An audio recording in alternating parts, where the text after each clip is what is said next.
আজ হচ্ছে আমরা ইংলিশ গ্রামারের one of the most profound and significant topic, যেই টপিকটাকে আয়ত্ত করতে পারলে মোটামুটি বোঝা যায় যে ইংলিশের মেইন ফাউন্ডেশনটা আমাদের ক্লিয়ার হয়ে যাবে। সেটা হচ্ছে কি টেন্স।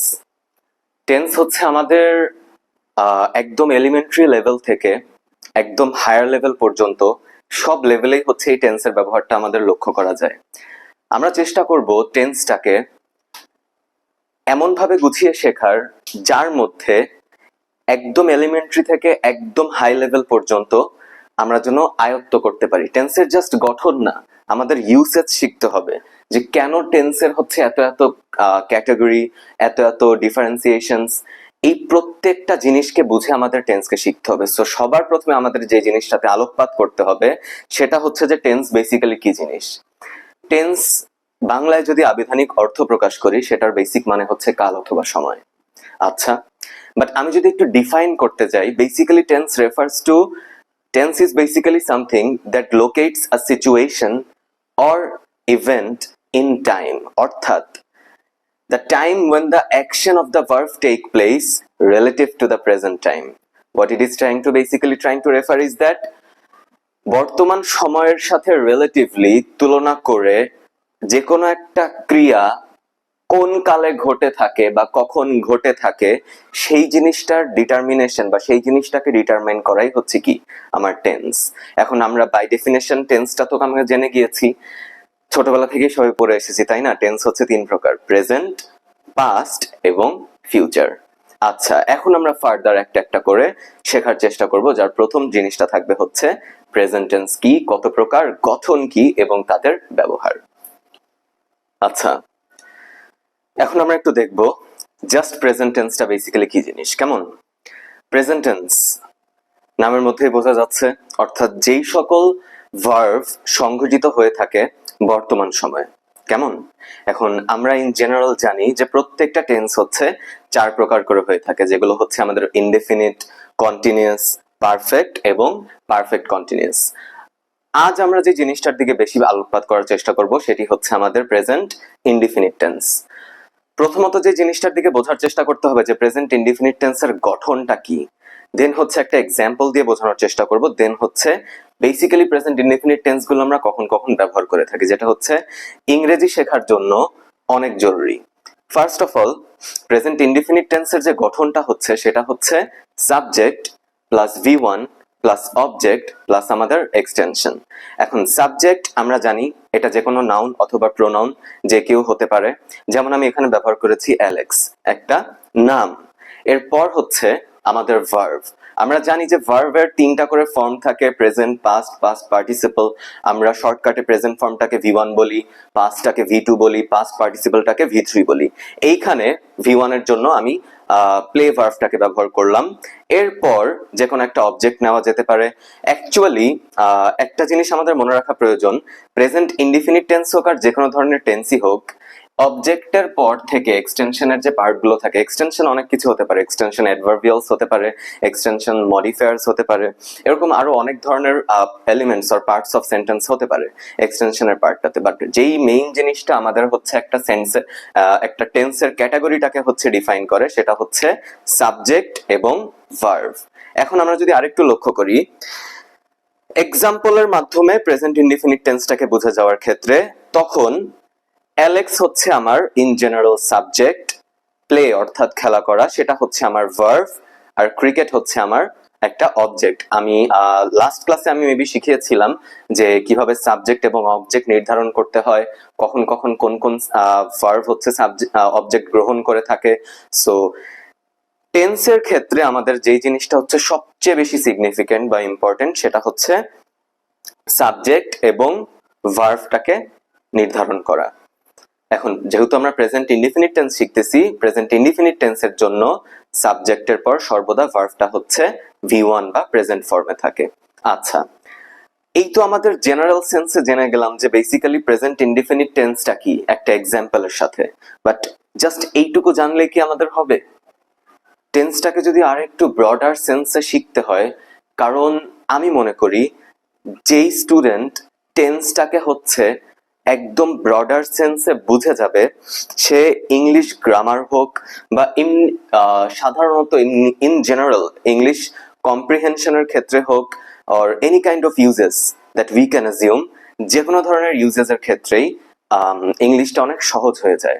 সো এর জন্য আমাদেরকে একটু কষ্ট করে টেন্স গুলোকে আরো স্পেসিফিক অর্ডারে বুঝতে হবে। যেমন আমরা যদি প্রেজেন্ট ইনডিফিনিট টেন্সটার ব্যবহারের দিকে একটু লক্ষ্য করি, যে কখন কখন হচ্ছে আমাদের প্রেজেন্ট ইনডিফিনিট টেন্স ব্যবহার করা যায়। Present indefinite tense or simple present tense is primarily used to describe actions that are habitual. Habitual মানে কি? অভ্যাসগত, অর্থাৎ আমাদের বিভিন্ন অভ্যাসে আমরা যেই সকল হচ্ছে কথা বলে থাকি বা বিভিন্ন অভ্যাস ডিসক্রাইব করতে আমরা হচ্ছে যেই টেন্সের ব্যবহার করে থাকি, সেটা হয়ে যায় হচ্ছে প্রেজেন্ট ইনডিফিনিট টেন্সে।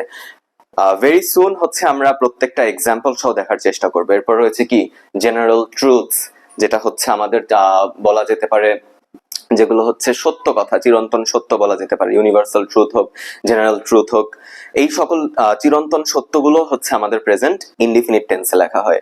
এরপর হচ্ছে সেই সকল ইভেন্ট যেগুলো হচ্ছে রেগুলারলি ঘটে থাকে, এটাও একটা অভ্যাসের মতোই বলা যেতে পারে, like the events that actually occur regularly.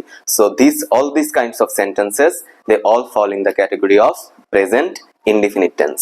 এখন আমরা একটু ফার্দার শেখার চেষ্টা করব যে কোন কোন ইভেন্ট বা কোন কোন সিচুয়েশন বা কোন কোন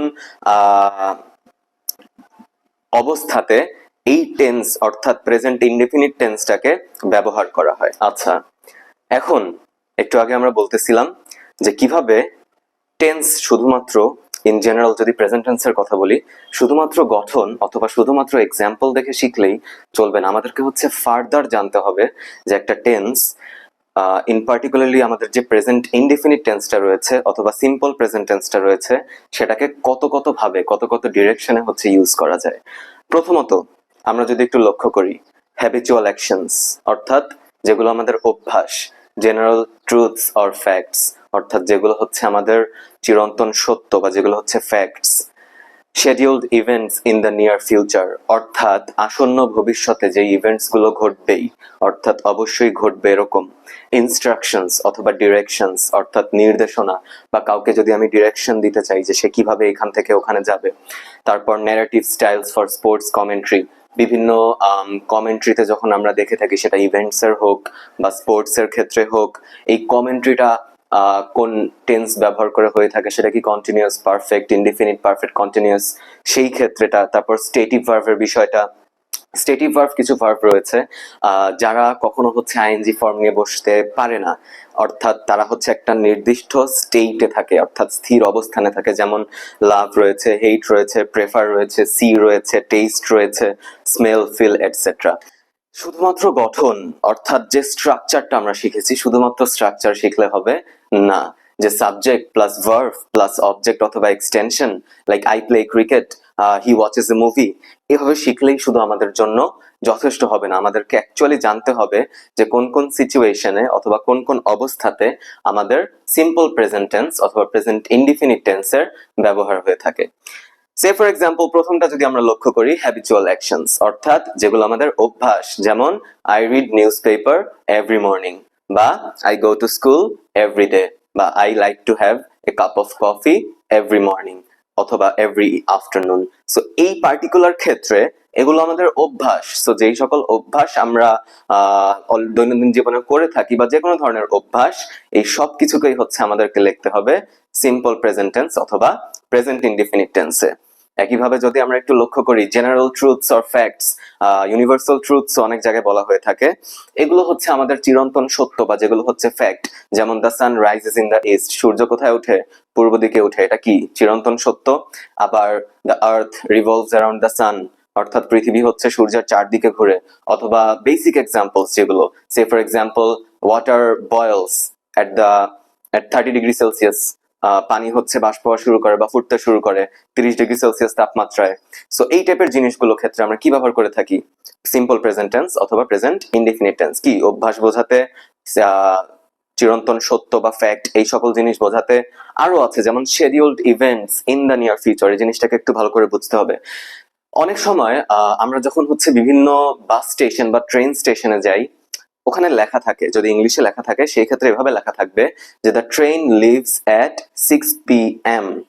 এখন কেন হচ্ছে এই জিনিসটাকে প্রেজেন্টে লেখা থাকে, এই জিনিসটা একটু বুঝতে হবে।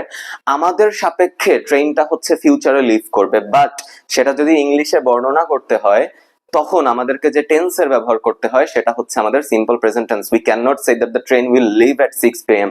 Rather we have to use by saying the train leaves at 6 p.m. In that particular situation simple present tense or present indefinite tense has been used, যেখানে আমরা present indefinite tense এর ব্যবহারটা দেখতে পাই। আবার যদি আরেকটা এক্সাম্পল দেওয়া হয়, the meeting starts next Monday, অর্থাৎ আমাদের যে মিটিংটা সেটা হচ্ছে কি নেক্সট মানডেতে স্টার্ট হবে। এই ইভেন্টটা হবে কখন, ভবিষ্যতে হবে, বাট এটা কিন্তু একটা সম্ভাব্য ঘটনা যেটা অলরেডি শিডিউল করা হয়ে গিয়েছে, তাই না? Scheduled events in the near future, অর্থাৎ এই ইভেন্টটাও হচ্ছে কি ট্রেনের মতো শিডিউল করা হয়ে গিয়েছে যে এই ইভেন্টটা কাজটা ঘটবে actually next Monday, just like the train will leave at 6 p.m. But অ্যাকশনটাকে বর্ণনা করতে হবে হচ্ছে আমাদেরকে সিম্পল প্রেজেন্ট টেন্স অথবা প্রেজেন্ট ইনডিফিনিট টেন্সে। একইভাবে যে কোনো ধরনের ইনস্ট্রাকশনস অথবা ডিরেকশনস এর ক্ষেত্রে যদি আমরা একটু লক্ষ্য করি, ইনস্ট্রাকশনস বলতে কি বোঝাচ্ছে, যে কোনো ধরনের নির্দেশনা দেওয়া। ডিরেকশনস এর ক্ষেত্রে কি বোঝাচ্ছে, বিভিন্ন ধরনের ডিরেকশন দেওয়াকে বোঝাচ্ছে। সো ইনস্ট্রাকশনস আর ডিরেকশনের ক্ষেত্রে যদি আমরা একটু লক্ষ্য করি, সে ফর এক্সাম্পল আমি ইনস্ট্রাক্ট করতে চাচ্ছি, নির্দেশনা দিতে চাচ্ছি যে এটা দিয়ে এভাবে এই জিনিসটাকে বানাতে হবে। যেমন first mix the flour and sugar, প্রথমে হচ্ছে ময়দা এবং সুগারটাকে মিক্স করো। সো এটা একটা ইনস্ট্রাকশন দেওয়া হচ্ছে, আমি অন্য কোনো টেন্সে করতে পারবো না, এটাকে কিসে করতে হবে, সিম্পল প্রেজেন্টে করতে হবে, কারণ এটা একটা ইনস্ট্রাকশন। অথবা আমি কাউকে বলতেছি যে turn left at the intersection, অর্থাৎ ইন্টারসেকশনটা বা মোড়ের ওখানে যে বায়ে যাও।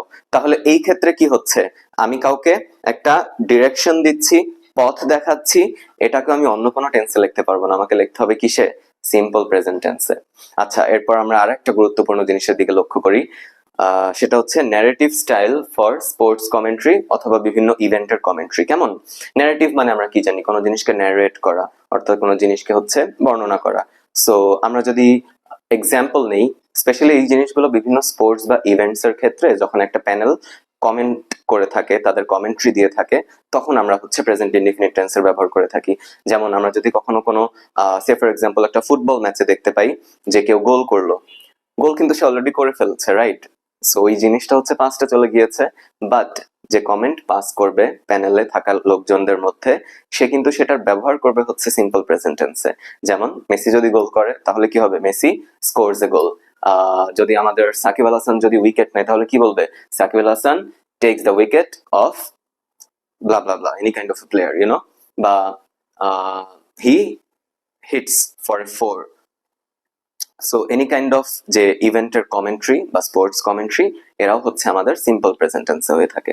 আবার দেখি একটু স্টেটিভ ভার্বের দিকে একটু লক্ষ্য করি।